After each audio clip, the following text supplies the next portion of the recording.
느헤미야서 3장 1절로 15절 말씀 제가 먼저 봉독하겠습니다.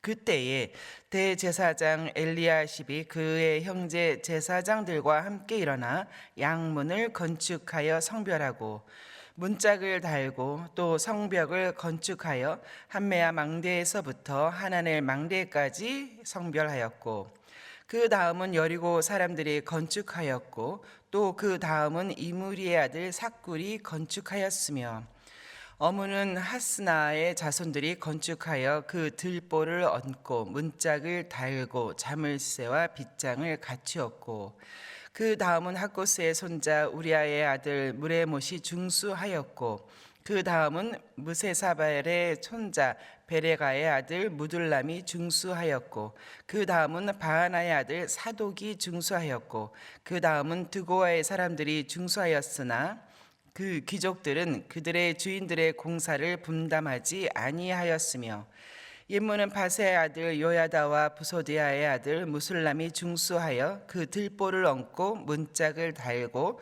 자물쇠와 빗장을 갖추었고 그 다음은 기본 사람 물라다와 메노로 사람 아야돈이 강 서쪽 총독의 관할에 속한 기본 사람들 및 미스바 사람들과 더불어 중수하였고 그 다음은 금장색 할레야의 아들 우시엘 등이 중수하였고 그 다음은 향품 장사 하나야 등이 중수하되 그들이 예루살렘의 넓은 성벽까지 하였고 그 다음은 예루살렘 지방의 절반을 다스리는 후르의 아들 르바야가 중수하였고 그 다음은 하루밥의 아들 여다야가 자기 집과 마주 대한 곳을 중수하였고 그 다음은 하삼네아의 아들 핫두스가 중수하였고 하림의 아들 말기야와 하밧 모압의 아들 하수이 한 부분과 화덕 망대를 중수하였고 그 다음은 예루살렘 지방 절반을 다스리는 할로에스의 아들 살룸과 그의 딸들이 중수하였고 골짜기 문은 한운과 산호아의 주민이 중수하여 문을 세우며 문짝을 달고 자물쇠와 빗장을 갖추고 또 분문까지 성벽 1000규빗을 중수하였고 우리 14절 15절 같이 읽겠습니다. 시작. 분문은 베닷게렙의 지방을 다스리는 레갑의 아들 말기야가 중수하여 문을 세우고 문짝을 달고 자물쇠와 빗장을 갖추었고 샘문은 미스바 지방을 다스리는 고로세의 아들 살룬이 중수하여 문을 세우고 덮었으며 문짝을 달고 자물쇠와 빗장을 갖추고 또 왕의 동산 근처 셀라 목가의 성벽을 중수하여 다윗성에서 내려오는 층계까지 이르렀고 아멘. 오늘 본문 예루살렘 성벽을 재건하는 이 사역을 특별히 오늘 본문을 보시면서 전도서의 말씀이 떠오르셨을 것 같습니다. 전도서의 말씀, 두 사람이 한 사람보다 나음은 저희가 수고함으로 좋은 상을 얻을 것임이라. 혹 저희가 넘어지면 하나가 그 동물을 붙들어 일으키려니와 홀로 있어 넘어지고 붙들어 일으킬 자가 없는 자에게는 화가 있으리라. 그래서 두 사람이 한 사람보다 나음은. 또 전도서 말씀 4장 12절은 이렇습니다. 한 사람이면 패하겠거니와 두 사람이 맞설 수 있나니 세 겹줄은 쉽게 끊어지지 아니하느니라. 오늘 이 본문의 성벽 재건 사역은 물론이고 이 교회의 이 사역들이 늘 이러한 원리로 이루어진다는 것을 저희가 보게 됩니다. 한 사람보다 두 사람이 낫고 또 세 겹줄은 쉽게 끊어지지 아니한다. 당시 성벽은 상당히 중요했습니다. 성벽이 없는 성은 얼마 못 가죠. 첫 번째, 예루살렘 성벽은 특히 그 안에 있는 성전을 지키는 것이었습니다. 그리고 성전으로 오고 가는 수많은 사람들, 봉사자, 또 섬기는 백성, 그곳에 거주하는 사람들을 지키는 것이었죠. 그렇게 함으로 말미암아 성전이 제 기능을 다하도록 할 수 있는 것이었습니다. 이사야서에서 하나님께서 예루살렘 멸망을 이렇게 계시하신 이후에 다시 회복 회복을 약속하시는 부분이 있어요. 그때 다시 예루살렘 회복을 말씀하실 때 요 성벽 부분을 말씀하시는데 성벽을 이렇게 지칭하세요. 성벽은 곧 너희의 구원이라. 이 성벽을 두고 너희의 구원이라 이렇게 말씀을 하신 거예요. 그러니까 성벽이 없이 이 생활적인 면에서 그렇죠. 현실적으로 구원의 문제는 정말로 어려운 것이죠. 느헤미야는 이것은 수치다라고 표현할 정도로 노력하고 조롱하고 하는 그런 성전이 되는 것이죠. 그런 성이 되는 것인데 당시 이렇게 현실적인 삶의 안전 문제를 놓고 볼 때에 이 성벽이라고 하는 것은 적들의 침략, 노략으로부터 구원을 얻는 그런 삶을 영위하게 했던 것입니다. 성벽은 너희의 구원이라 이렇게 말씀을 하셨어요. 먼저 오늘 본문에 나타난 성벽 공사는 이렇습니다. 이 전체적인 이 성벽의 모양을 저희가 읽기만 했을 때는 네모 반듯하게 했을 것이다. 그죠? 이렇게 깔끔하게 네모 반듯할 것이다라고 생각하시지만 전혀 그렇지 않습니다. 그 당시에 지형이 그렇지가 않았죠. 성전의 윗부분은 굉장히 높은 지대입니다. 높은 지대고 그 위에 성전이 있는 것이에요. 그래서 성전을 둘러싸고 3면 정도는 네모진 모습으로 나타난 형태입니다. 이제 문제는 그렇게 네모진 형태로 북쪽과 서쪽 또 이쪽 동쪽이 있는데 이제 그 다음에 그 남쪽으로가 상당히 경사가 급한 골짜기로 쭉 내려오는 그런 형국입니다. 그래서 위쪽 모양은 어느 정도 이렇게 좀 네모지다 하더라도 이 남쪽이 굉장히 좁고 또 밑에까지 뾰족하게 내려오는 그런 모습입니다. 이제 그런 성벽 공사를 하는 것이죠. 오늘 본문에 기록된 그 재건 내용을 보면 몇 가지 사항만 짚어보면 이렇습니다. 먼저 1절에 보니까 대제사장 엘리야십과 제사장들이 북동쪽 코너에 있는 양문을 재건합니다. 이 양문, 쉽 게이트, 양문으로 성전으로 오고 가는 그 제사장들이 많이 출입을 했습니다. 그래서 양문은 제사장들의 출입구이기도 하다.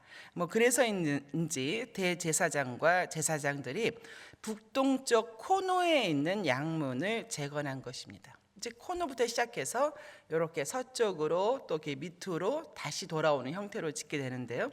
북동쪽에 있는 양문을 재건한 다음에 쭉 갈 때 2개의 망대까지 성벽을 맡아서 재건을 했습니다.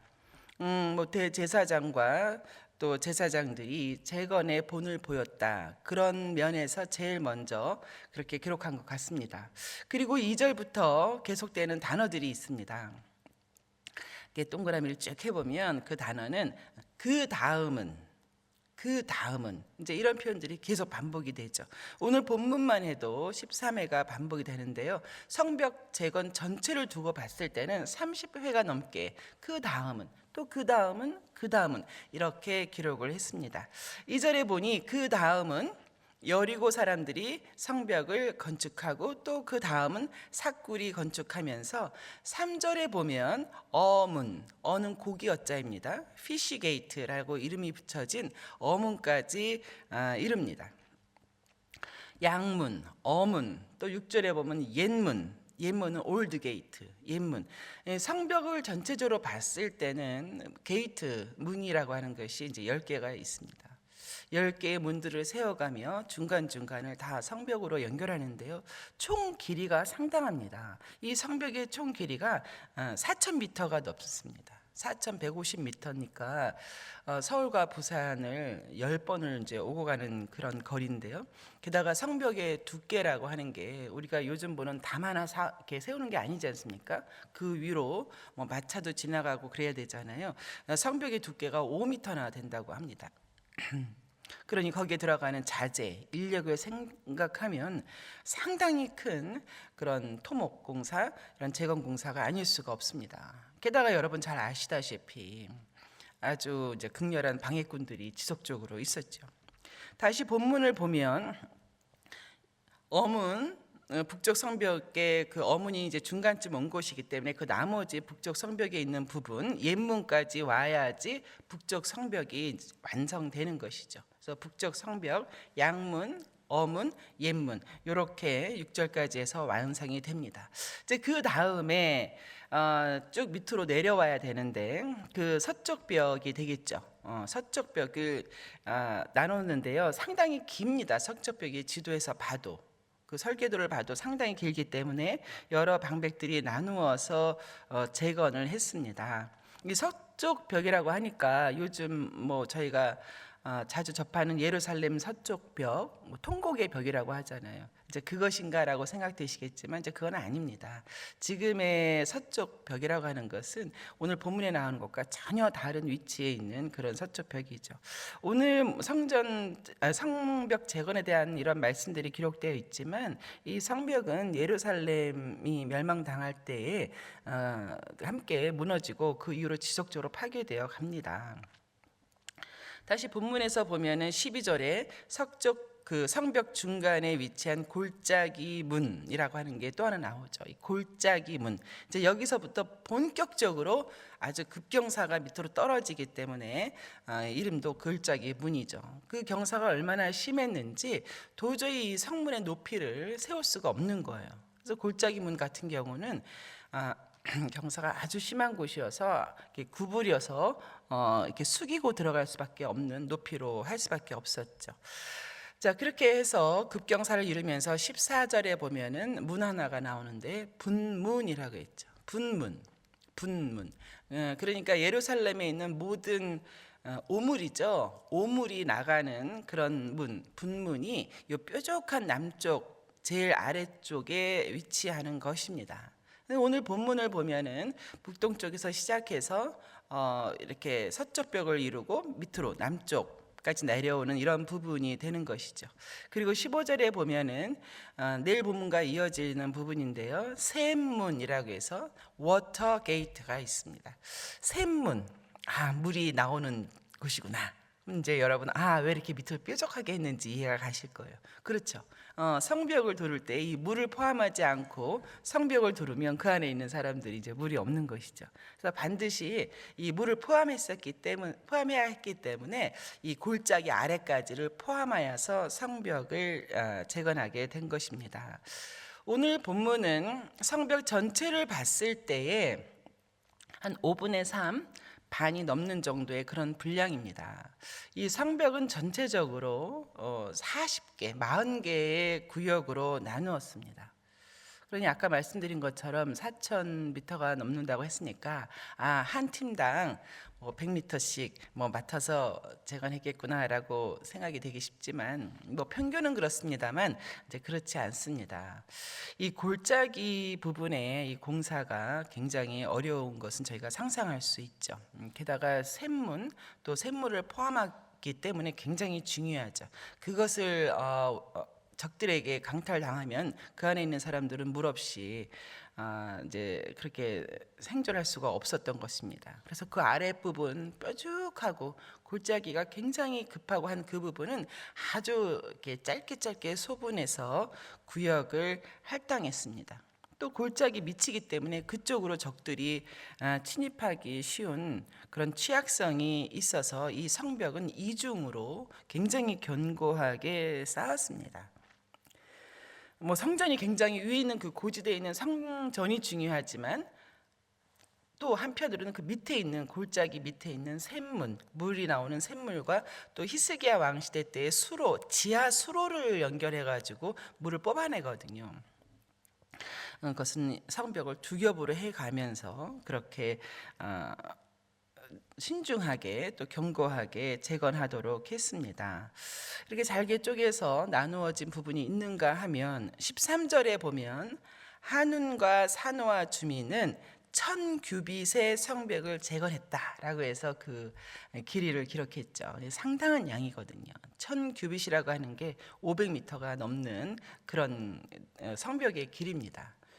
굉장히 많은 분량을 한 부족이 한 팀이 맡은 것이죠.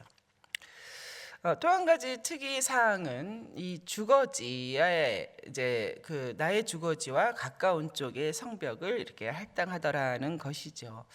그 뭐 여러 가지 이유가 있습니다. 근데 그 중에 4장에 가면은 이 성벽 재건할 때 방해꾼으로 인하여서 한 손으로는 일을 하고 다른 한 손으로는 병기를 들었다. 그 정도로 위협적인 상황이었다라는 그 기록이 있습니다. 그 건축 현장과 또 자신들의 주거 지역을 동시에 지켜가야 했던 것이죠. 그러니까 빠르고 신속하게 이 토목 공사를 마무리했어야 된다는 것입니다. 그러니까 시간을 계속해서 오래 끌게 되면 점점 불리한 위치에 빠지는 것입니다. 이렇게 빠른 시간 내에 모든 그 구역을 다 상황에 맞춰 나누어서 성벽을 재건해 가는데 5절에 보면 좀 특이한 구절이 있습니다. 5절에 보니까 드고와 사람 중에 어떤 귀족들은 공사를 분담하지 않았다라는 기록도 이제 있습니다. 개역 한글로 읽으시는 분은 역사에 담붙지 않았다. 귀족들이 그 역사에 담붙지 않더라라는 표현이 있는 것이죠. 근데 이 의미가 참 재미있습니다. 이 원어적으로 그 역사에 담붙지 않는다 하는 것이 단지 참여치 않았다 이런 단어를 쓴 것이 아니고 멍에 매는 것을 거절하는 그런 황소의 모습입니다. 그렇게 멍에 매기를 거절하는 황소, 마땅히 매야 할 멍에를 거절하는 소의 모습으로 동참하지 않는 귀족을 빗대어서 기록했습니다. 성벽과 이 관련된 지형과 이런 주변 상황을 좀 더 세세하게 이렇게 지켜보며 말씀을 보면 느헤미야가 정말이지 모든 지혜를 다했다는 것을 알 수 있습니다. 모든 지혜를 다했다. 모든 상황을 다 고려하였다. 는 것을 알 수가 있어서 참 그 하나님의 사람이 이루는 것이 어느 정도인가를 알 수 있겠고요. 또 한 가지는 이 참여한 백성들에 대하여서 오늘 본문은 누가 어디를 맡았고만 나왔지만 또 뒤에 가면 내일 본문에 가면 참여한 사람들이 힘써 중수했다라는 표현이 있습니다. 힘써 중수했다. 이 힘쓴다고 하는 말이 정말 땀 흘리며 최선을 다한 불타오른다. 자기를 불사르다라는 표현이거든요. 자기를 불사르듯이 이 성벽 재건에 동참했던 것이죠. 또 중수한다고 하는 단어도 뭐 토목공사, 뭐 재건했다, 건설했다, 뭐 이것으로만 끝나는 것이 아니라 이 중수하다라고 하는 단어는 전투 용어라고 합니다. 전투 용어. 전쟁 중에 진을 견고하게 하잖아요. 그죠? 그런 식으로 강하게 하다라는 의미가 있습니다. 그렇게 자신을 불사르듯이 진을 혹은 뭐 여러 가지 상황을 강하게 그렇게 대비해 갔다라는 의미가 있는 것이죠. 이런 의미들은 오늘을 사는 우리에게도 영적인 그런 교훈을 줍니다. 우리도 영적인 전쟁 상태에 있는 것이죠. 영적인 적의 침략이 늘 있기 때문입니다. 영적인 우리의 안전을 위하여서 우리의 신앙을 지키기 위하여서 우리도 힘껏 중수해야 한다. 힘껏 중수해야 할 부분이 있다는 것이죠.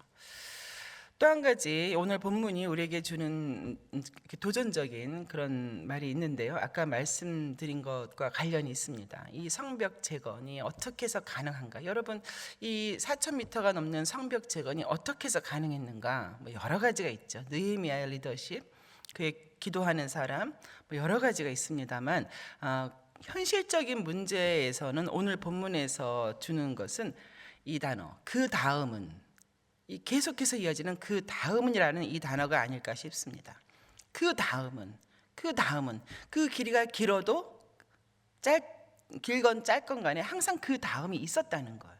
그 다음이라는 것이 있으면서 계속 이어지니 4,000m가 아니라 6,000m의 성벽도 세웠을 것이다 라는 생각이 듭니다.